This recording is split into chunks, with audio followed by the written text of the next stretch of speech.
On the last press roundup, we exposed Keith Vaz and his aspirations to the House of Lords.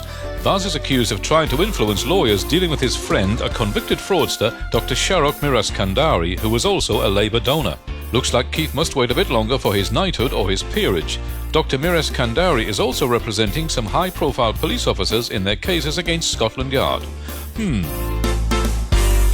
And what of Harriet Harman? The stab vest-wearing Deputy PM has now updated what constitutes murder, surprising all the experts. The partial defence of being seriously wronged could apply when, say, a rape victim is taunted by the attacker at a later date, but not, for instance, to a man who discovers his wife having an affair and kills her in a fit of what ministers deem sexual jealousy. Opinion says Miss Harman has got this seriously wrong herself. On a full page in the Daily Mail, Erin Pizzi, a one-time champion of women's rights, says Harman has an aggressively feminist agenda that treats men as second class. And the Mail's own editorial says, can it be safe to let this deranged feminist loose on the law of the land?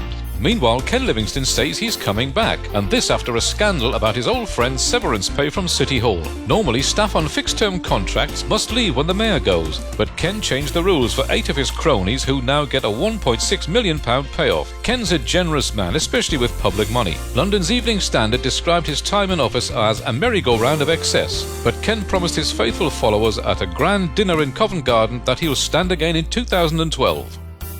Hazel Blears, the fun-loving communities secretary, wants to encourage people to vote. Incentives range from a plasma screen to a donut. Prizes for voters have been tried in California, and Hazel thinks that it'll work here. Hell-bent on wasting money, says the Daily Mail. And who says New Labour doesn't have a sense of humour? The problem is, who is the joke on?